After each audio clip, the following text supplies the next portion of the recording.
Hi అందరికీ welcome to my channel. ఈరోజు వీడియోలో ఒక ఈవినింగ్ స్నాక్స్ రెసిపీ చూపించబోతున్నాను.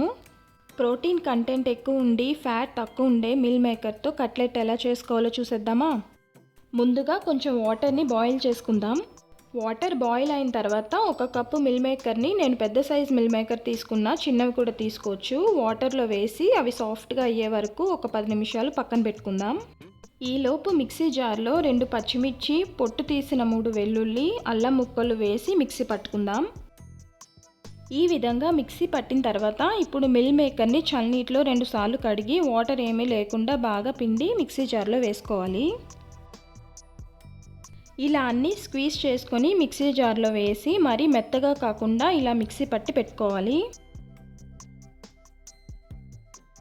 ఇప్పుడు స్టవ్ ఆన్ చేసి ప్యాన్ పెట్టుకొని 2 స్పూన్స్ ఆయిల్ వేసి కొంచెం జీలకర్ర, చిన్నగా కట్ చేసిన ఉల్లిపాయ ముక్కలు, కొంచెం పసుపు, ధనియాల పొడి, గరం మసాలా, కారం, వాసన కోసం కొంచెం కరివేపాకు వేసుకొని అన్నీ కలిసేలా కలుపుతూ 2 నిమిషాలు వేయించాలి. ఇలా వేగిన తర్వాత మనం మిక్సీ పట్టి పెట్టుకున్న మిల్ మేకర్ని ఇందులో వేసుకుందాం. రుచికి సరిపడా సాల్ట్ని కూడా వేసి వేయించుకుంటే మిల్ మేకర్లో మన వాటర్ అన్నీ తీసి పెట్టుకున్నాం, కానీ ఇంకా ఏమైనా ఉంటే అవి కూడా పోతాయి. ఇలా వేయించి ఇది చల్లారే వరకు పక్కన పెట్టుకుందాం. మీ దగ్గర బ్రెడ్ క్రమ్స్ ఉంటే ఓకే, ఒకవేళ లేకపోతే కనుక బ్రెడ్ క్రమ్స్ కోసం ఇలా 4 బ్రెడ్ని తీసుకొని చిన్న ముక్కలుగా మిక్సీ జార్లో వేసుకుందాం.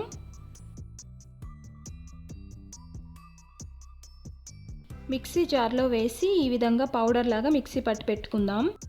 ఇప్పుడు స్టవ్ ఆన్ చేసి ప్యాన్ పెట్టుకొని మనం మిక్సీ పట్టిన బ్రెడ్ని అందులో వేసుకోవాలి. ఇలా వేసి కలుపుతూ లో ఫ్లేమ్లో 2 మినిట్స్ వేయించుకుంటే అందులో ఉన్న మాయిశ్చర్ అంతా పోయి డ్రై అయ్యి బ్రెడ్ క్రమ్స్ రెడీ అవుతాయి. ఇప్పుడు స్టవ్ ఆఫ్ చేసుకుందాం. ఈలోపు మిల్ మేకర్ మిక్స్చర్ కూడా చల్లారిన తర్వాత ఒక పెద్ద సైజ్ బంగాళదుంపని ఉడకబెట్టి మ్యాష్ చేసుకొని కానీ ఇలా తురిమి కానీ ఇందులో వేసుకోవాలి. అలానే క్రిస్పీనెస్ కోసం 2 టేబుల్ స్పూన్లు బియ్యం పిండిని కూడా వేసుకోవాలి. మనం ఆల్రెడీ సాల్ట్ని యాడ్ చేసాం కాబట్టి కొంచెం సాల్ట్ వేసుకుంటే సరిపోతుంది. ఇప్పుడు అన్నీ కలిసేలా బాగా కలిపి పక్కన పెట్టుకుందాం. కట్లెట్ని డిప్ చేయడం కోసం ఒక బౌల్లో 2 స్పూన్స్ మైదాని తీసుకొని కొంచెం వాటర్ యాడ్ చేసి ఉండలు లేకుండా ఈ టెక్స్చర్లో కలిపి పక్కన పెట్టుకుందాం. ఇప్పుడు ఇందులోంచి కొంచెం తీసుకొని మనకు నచ్చిన సైజులో నచ్చిన షేప్లో కట్లెట్ చేసుకోవచ్చు. ఇలా చేత్తో పగుళ్ళు ఏమీ లేకుండా ఒత్తుకోవాలి. నేను ఈ షేప్లో చేస్తున్నా, మీరు ఫింగర్స్ షేప్లో కానీ బాల్స్లో కూడా చేసుకోవచ్చు.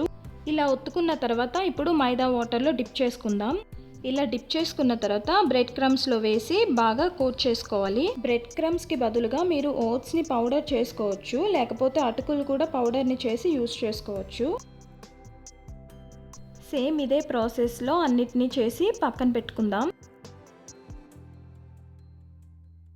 ఇప్పుడు ప్యాన్లో ఆయిల్ వేసుకొని మీడియం హీట్లో ఉన్నప్పుడే మనం చేసి పెట్టుకున్న కట్లెట్స్ని ఒక్కొక్కటిగా ఇందులో వేసుకోవాలి.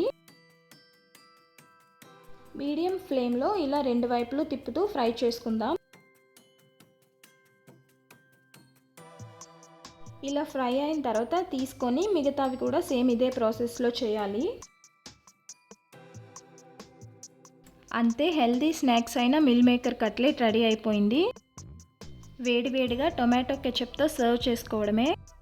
మిల్ మేకర్ అంటే నచ్చని వాళ్ళు కూడా ఇష్టంగా తింటారు. బయట క్రిస్పీగా లోపల సాఫ్ట్గా చాలా బాగున్నాయి. మీరు కూడా ట్రై చేస్తారు కదా. రెసిపీ ట్రై చేసి ఎలా వచ్చిందో కామెంట్స్లో చెప్పండి. వీడియో నచ్చితే లైక్ చేసి మీ ఫ్యామిలీ ఫ్రెండ్స్కి కూడా షేర్ చేయండి. ఇలాంటి మంచి రెసిపీస్ కోసం ఛానల్ని సబ్స్క్రైబ్ చేసుకోండి. Thank you for watching.